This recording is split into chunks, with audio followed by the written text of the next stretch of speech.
If you don't intentionally create micro habits, you're just going to carry on doing random stuff and wasting your time because you have unconscious micro habits anyway. So let's dissect this a little bit.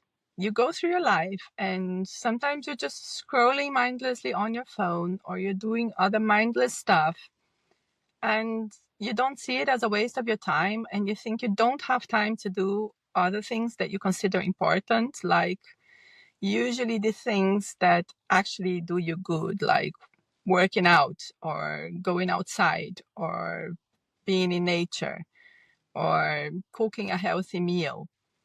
But there are things that are eating away on your time, and those are your unconscious micro habits. So I want to talk about intention and micro habits and scrolling. So stay with me. I'm Anna. I'm a medical doctor, thinker, a lifelong student of transformation, and an enthusiast for everything that brings positive change. And this is the Value Signal.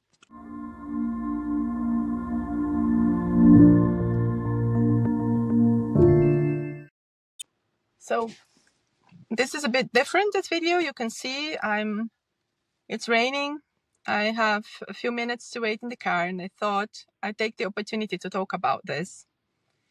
As you know, this channel is done without perfection.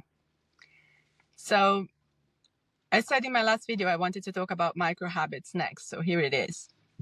And micro habits are small actions that you can do in your day, and that if you do them repeatedly, they can actually bring big change. And the good thing about them is because you see them as small, they don't take that much of your time, you can kind of fit them into your day with less resistance. And resistance that I talk about here is the one Steven Pressfield talks about, especially in The War of Art, which is a fantastic book, by the way. I think not just for creators, but for anyone who struggles with some kind of self-discipline. That's where resistance is, Resistance is that which makes you not go to the gym. It's that which tells you, oh, you've been so good, it's okay to eat the ice cream, when actually that's not your goal. It's that thing that prevents you from doing the things you need to do to reach what you want to reach in life. So there was one really good quote about discipline. I don't know who it's from. And it said, discipline is choosing what you want most over what you want now. And that really hit me because that's actually quite big. It's really difficult for us to choose what we want most. We usually choose what we want now. And that is the resistance. That's what resistance does to us. So micro habits are these small acts that can kind of dodge resistance or trick it into believing they are easy to do. It's not that easy to implement, I'll confess, because you have to have a system. You have to be consistent. It doesn't, it's not something like you do one thing today and you expect the result to be tomorrow. But there are things you can build in your day, and they will build up to make huge difference. There's this other book, Atomic Habits, is also a huge bestseller because it talks about this, and it's very, very useful. So that's also another reading recommendation. And the thing about micro habits is they have intention behind them. You intend to do that, and you take those 5 minutes or 10 minutes or 15 minutes, and you do it repeatedly, until they become automatic, and they do build up. And the thing with resistance is, of course, it's a lot easier for you to take 10 minutes before you start an activity that you're going to do anyway, and do a small reset with a bit of exercise maybe, or a small breathing exercise, or an attention. And you do that before doing something that you're going to do anyway. That's an example of how a micro habit can work. And it's a lot less resistant than thinking, oh, I'm going to drive all the way to the gym and then I'm going to do a 1 hour workout and then drive all the way back. So you need like 1.5 hours. That's my example. And it takes a lot of willpower to take that 1.5 hours, because it's very easy to find an excuse and say, oh no, I have so much today, I'm not going to do that. You see? So that's the power of micro habits. And they build up, because if you do that every day, then you say, yeah, but 10 minutes of exercise is not going to do anything. But if you do 10 minutes of exercise 6 times a week, then it's going to be 60 minutes a week, which you wouldn't have done at all. So of course it builds up, and if you do that twice a day, then you have 2 hours a week. So it is a really good way to trick your brain into believing you're doing something easy. And I also want to talk about a little bit about the use of technology, because that is one micro habit, an unintentional one that we have, and that's kind of omnipresent in our lives today. So nowadays we have this technology in our hands and in our pocket, and we can use it in different ways. If you're seeing this video right now, then chances are you're probably seeing it on your phone. I'm here sitting and waiting and recording this on my phone. So we have this amazing resource now with amazing technology in it. You can get stuff done. You can learn things. You can be creative. There's a lot you can do with your phone. But the thing is, we can also use it to give our time away to everyone craving it. If you think about it, a lot of the time, your phone is just other people's agenda for your time. Most of the time, what is on your phone is other people's agenda for your time, and you're giving it away. Let that sit for a minute.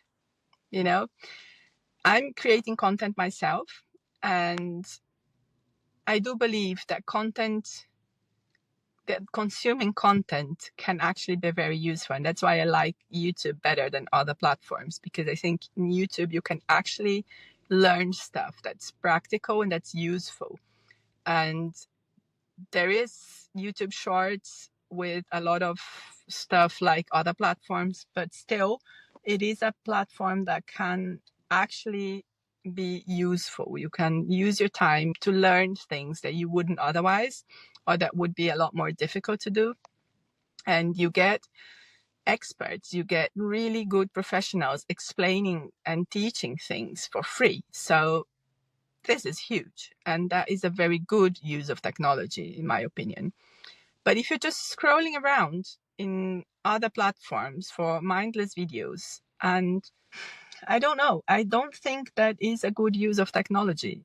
That is just really other people's agenda for your time. You're getting bombarded with marketing and mindless content that's not going to bring anything, and can actually it can actually do damage to your self-image or to your self-confidence, or even to your values if you are a very vulnerable person. So you better watch out a little bit. And so if you're not creating anything with this huge, fantastic tool that you have, and you think, so you might say, but Anna, I'm scrolling around because I need to relax. I get it. Maybe your day is full and you take 5 minutes and you just want to get your mind off things. And then you pick up your phone and you're scrolling through mindless videos and thinking that's relaxing. Well, I have news for you. I don't believe that that's relaxing. You're just bombarding your system with dopamine and getting your brain completely overactivated and thinking that that's relaxing, which is actually not. It's just distracting. So distraction is not relaxation. We need to make a distinction here. You're distracting yourself from everything that's around you. That's true. It doesn't mean you're relaxing. A more relaxing way, a more productive way to relax would be to just, go outside. And if you're not in a beautiful surrounding, like I'm here now, it's not beautiful at all here. and it's raining. But you can look at the sky. Even with rainy clouds, you can take deep breaths and close your eyes for 5 minutes and just breathe and do a long out breath so that you get the opposite of this dopamine bombardment from scrolling. You actually get relaxation into your system. You can look at the flowers in the garden if you don't have more nature around you. You can take 5 minutes to play with your kids or look at them playing. You can take 5 minutes and take a cup of tea in your hands and drink it consciously, concentrate on the smell and the taste and the temperature of what you're putting into your body. Those are ways that you can actually relax. Scrolling is not relaxing, I'm afraid. I'm sorry.